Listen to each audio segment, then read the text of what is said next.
Assalamualaikum warahmatullahi wabarakatuh. Waalaikumsalam warahmatullahi wabarakatuh. Selamat malam.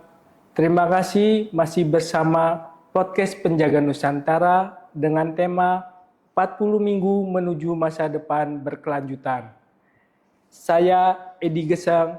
Malam hari ini masih menghadirkan Bapak Taufik Supriyadi selaku penggiat pencegahan krisis planet. Apa kabarnya Pak malam hari ini? Baik Mas Edi, alhamdulillah terima kasih luar biasa. Episode kali ini kita akan bahas tentang sistem penampungan air hujan di lingkungan RT 8 RW 04 Malakajaya. Apa saja di Penjaga Nusantara akan kita kupas tuntas. Baik Pak, mengenai sistem penampungan air hujan sangat cukup fenomenal Pak. Ide dan gagasannya itu tujuannya seperti apa sih Pak? Baik Mas Edi, sahabat Penjaga Nusantara, sistem penampungan air hujan ini adalah metode untuk mengumpulkan dan menyimpan air hujan dari atap dan permukaan lain di lingkungan RT 8 RW 4 Malakajaya yang dikenal juga padat penduduk. Sehingga ini utamanya adalah untuk digunakan kembali air yang kita tampung khususnya di musim kemarau begitu. Ini termasuk juga di dalamnya ada tangki penyimpanan, kemudian ada pipa pengalir atau plumbingnya, kemudian terakhir juga sistem filtrasi yang mampu menyediakan air. Jadi bagaimana cara kerjanya? Ini air hujan kita tampung yang jatuh dari atap bangunan Mas Edi, kita tampung melalui pipa, kemudian kita masukkan ke dalam tong. Yang di tempat ini baru ada memang di 2 gang, dari 3 gang ini baru ada 2. Nah seperti yang terlihat di layar ini, jadi air hujan datang di sahabat Penjaga Nusantara, air hujan datang kemudian ditampung ada 2 pipa, yang kanan ini untuk penyaring, yang kiri ini untuk untuk air bersihnya masuk ke dalam penampungan 200 liter. Ini harapannya bisa digunakan kembali untuk keperluan penyiraman taman, kemudian keperluan penambahan air aquaponik, kemudian juga untuk budidamber sekiranya kurang ditambahkan air dari air hujan ini Mas Edi. Sementara itu Mas Edi. Oke Pak, terima kasih Pak.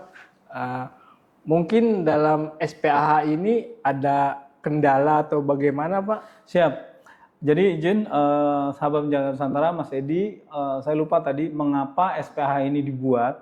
Ini karena untuk merespon terhadap masalah kekurangan air yang berpeluang terjadi begitu. Sehingga selama musim kemarau ini tujuannya untuk mengurangi ketergantungan pada pasokan air tanah yang diambil kemudian diangkat ke toren dari setiap rata-rata rumah di sini, karena dari 154 warga, 40 rumah, 54 kakak, 26 lansia dan 7 balita, ini sekitar 10% menggunakan PDAM begitu. Sehingga yang menggunakan air tanah ini tidak terlalu bergantung untuk menyiram tanamannya gitu. Dan ini juga mengurangi energi listrik yang digunakan apabila sering menyiram menggunakan air tanah yang dari jet pump gitu ya. Kemudian tadi Mas Edi nanyakan kendalanya. Terkait kendala ini memang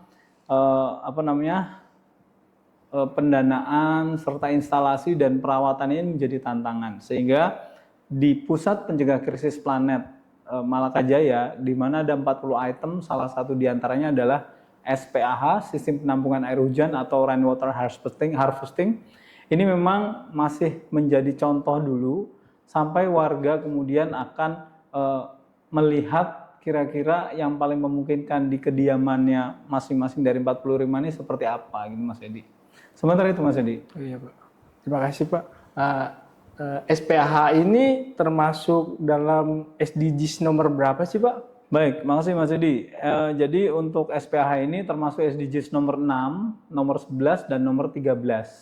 Kalau 6 ini air bersih dan sanitasi, sehingga SPAH ini harapannya ke depan sih memang kalau di tempat lain SPAH ini dengan instalasi yang lebih ketat, kemudian dilakukan treatment khusus sampai akhirnya bisa dijadikan air minum gitu. Tetapi untuk di tempat kita baru menjadi air bersih saja untuk membantu menyiram tanaman tadi, menambah air di budidamber, budaya ikan dalam ember.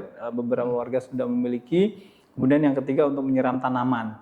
Dan yang keempat sekaligus olahraga bicep biar lebih kuat gitu Mas Edi ya. Seperti di kediaman Mas Edi ini ada perbedaan sahabat Penjaga Nusantara di gang kami di gang 8 dan di gang Mas Edi gang 10. Ini bedanya di tempat kami ini karena kita tidak serajin Mas Edi Geseng gitu ya. Jadi kalau di tempat Mas Edi Geseng nih, saya mau tanya nih Mas Edi, kalau ada air itu yang ditampung dari air hujan ini, itu langsung digunakan atau dibiarkan Mas Edi?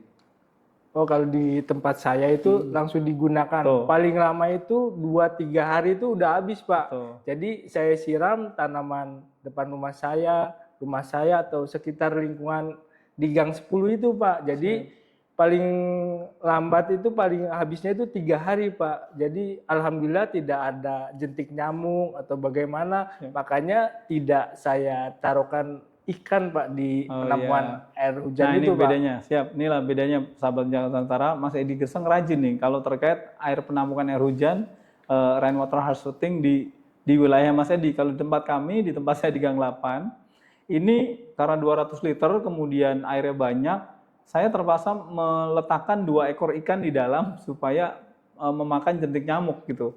Dan memang lebih pada saat saya lihat memang di tempat Mas Edi lebih cepat habis daripada di tempat kami di Gang 8 gitu.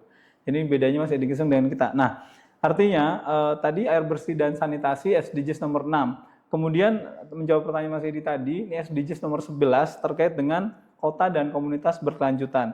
Tentunya dengan mengurangi banjir, air dari limpahan atap yang kemudian ditampung di rainwater harvesting ini, di penampungan air hujan, harapannya mengurangi debit air yang langsung dibuang ke saluran air dan juga ke sungai.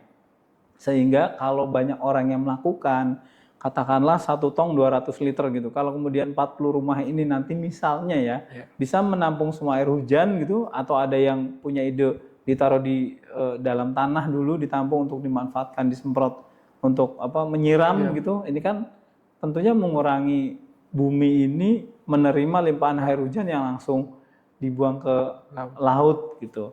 Kemudian yang terakhir SDGs nomor 13, tindakan perubahan iklim. Tentunya dengan sistem penampungan air hujan ini mengurangi dampak buruk seperti banjir. Semakin banyak penampungan air hujan, semakin banyak lahan parkir banjir. Harapannya kan juga bisa mengurangi banjir di dataran yang lebih rendah. Kebetulan di tempat kita ini kan miring tinggi gitu ya. Kalau lihat di Google nih, kita 13 atau 16 meter di atas permukaan laut gitu.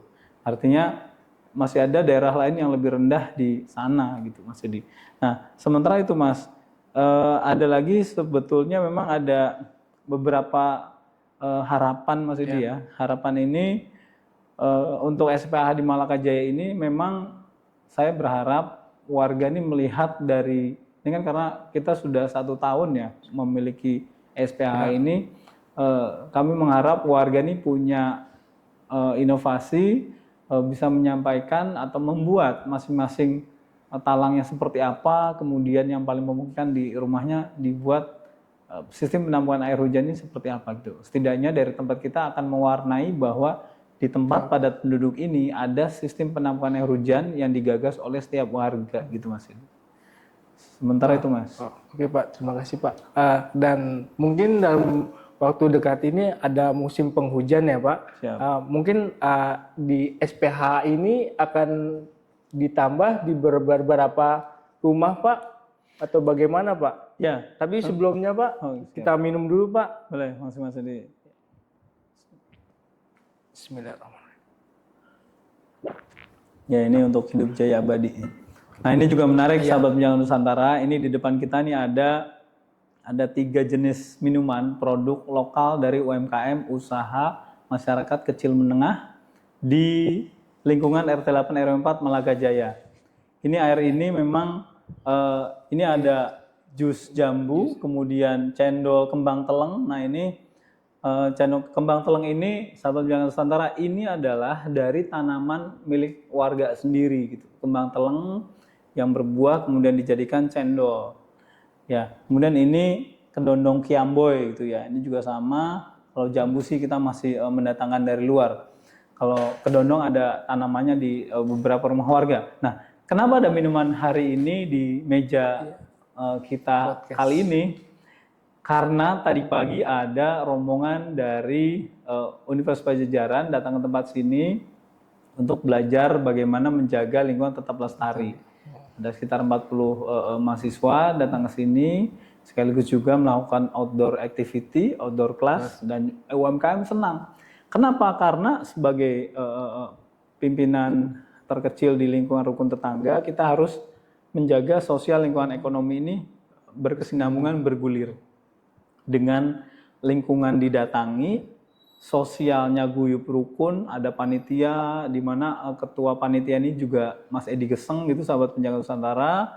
Kali ini beliau yang menjadi ketua panitia, kemudian ekonominya bergulir, UMKM jualan, mahasiswa belanja gitu, bahkan warga lain juga ikutan belanja gitu, Mas Edi ya. Iya. Akhirnya kan terjadi ekonomi yang sirkulen, yang bergerak gitu Mas ya. Sehingga segitiga ini sosial lingkungan ekonomi jadi berkelanjutan sesuai dengan tujuan SDGs pembangunan berkelanjutan. Mudah-mudahan semakin banyak orang yang datang ke sini, UMKM kita jadi semangat. Setidaknya kan daripada rebahan hanya main jempol gitu ya. Sekarang jualan ini kan menghasilkan uang gitu. Tambah lagi ini dibanderol dengan Green Life Store, toko lingkungan di R8 R4 Malakajaya. Jadi beberapa keuntungan dari warga ini katakanlah 10% untuk kas RT gitu. Jadi bendaharanya masih digeseng juga lumayan, jadi dapat tambahan uang gitu. Dari satu penjual misalkan berapa puluh ribu kan lumayan 10% Mas. Iya. Sementara itu Mas. Oh tadi ini ya, pertanyaan apa terakhir itu tadi Mas Edi? Harapan. Oh ini menghadapi musim hujan. Iya, menghadapi musim hujan. Memang gini, balik lagi ini sebagai kontribusi kita warga masyarakat untuk mengurangi debit air berlebih yang dikirim langsung ke laut. Sehingga saya sih harapannya, nah ini contoh ini kan 200 liter nih, memang sih tidak terlalu signifikan, tetapi kalau banyak orang melakukan, banyak orang yang membuat SPAH, kira-kira kan juga membantu mengurangi debit air langsung dibuang ke saluran gitu. Gitu Mas dia. Jadi mudah-mudahan ini dalam waktu dekat, warga ada yang mulai, Pak saya mau dibuat SPAH di tempat kami gitu. Ini kan juga mudah-mudahan mengurangi banjir di tempat yang di bawah sana gitu Mas. Sementara itu sahabat penjaga Nusantara. Pak, bicara masalah tantangan SPH ini Pak, di channel YouTube Penjaga Nusantara kan ada pertanyaan dari sobat Penjaga Nusantara, misalkan di SPH ini ada kotoran hewan, itu bagaimana itu Pak? Baik, terima kasih Mas Edi. Pertanyaannya bagus sekali. Terima kasih sahabat penjaga Nusantara. Di sistem penampungan air hujan ini, dari apa yang kita miliki, kita menyiapkan 2 pipa. Yang pertama untuk menyaring kotoran pertama yang datang dari air hujan, begitu ya. Apabila ada kotoran di atas, dia akan tertampung di filter dulu, gitu. Kemudian air yang bersih baru akan masuk ke sistem penampungan air hujan, dalam hal ini di tong ukuran 200 liter yang kita siapkan. Sehingga kita menghitung ketinggian kemudian kelebaran atap ini, apa namanya Mas Edi, talang air atap ini, kita hitung kira-kira air yang nanti jatuh ini akan masuk ke filter dulu gitu. Sehingga harapannya sih memang kalau memang pas kita sedang ada di rumah, kalau hujan pastikan filter kita buka dulu gitu. Jadi air yang pertama keluar kotor, kita tutup, baru yang bersih masuk ke penampungan gitu Mas. Namun di agama kita kan kalau air ini mengalir gitu ya, itu kan juga suci gitu ya. Sepanjang ini tidak kita konsumsi kan hanya untuk tanaman, untuk menambah air di budidamber, budidaya Islam dalam ember, kemudian juga menambah aquaponik milik beberapa warga. Ya seyogyanya sih ini masih bisa dimaklumi lah, apalagi kan hujannya terus deras gitu. Kecuali hujannya sebentar langsung berarti itu yang masalah tuh. Ya, jadi sahabat penjaga Nusantara, kita sudah menerapkan bantuan teknologi plumbing ini kita siapkan, satu untuk filter, satu untuk air bersih. Sebagaimana terlihat di layar ini. Oh iya. Sementara Mas Edi, terima kasih sahabat penjaga Nusantara. Terima kasih Pak atas jawabannya. Mungkin sudah menjawab pertanyaan dari sobat Penjaga Nusantara di channel YouTube kita, Pak. Masih siap. Siap. Mungkin Pak sebelum mengakhiri podcast malam ini ada closing statement Pak untuk Sobat Penjaga Nusantara, Pak. Baik, terima kasih Mas Edi, sahabat Penjaga Nusantara. Memang setiap tetes air hujan ini yang kita simpan adalah langkah menuju masa depan yang lebih hijau karena air yang masuk di tong 200 liter ini bisa kita manfaatkan gitu untuk lebih berkelanjutan. Jadi mari jadikan langkah kecil ini sebagai upaya besar untuk menjaga lingkungan ini tetap lestari. Kenapa? Karena kita melakukan ini kita dijamin undang-undang. Sesuai Undang-Undang 32 tahun 2009 tentang pengelolaan lingkungan hidup di pasal 70 kita diberikan hak seluas-luasnya untuk menjaga lingkungan ini tetap lestari dengan cara kita masing-masing. Mas Edi ya? Yeah. Sehingga sudah betul yang dilakukan Mas Edi Geseng dengan membuat komedi situasi tentang menjaga lingkungan tetap lestari.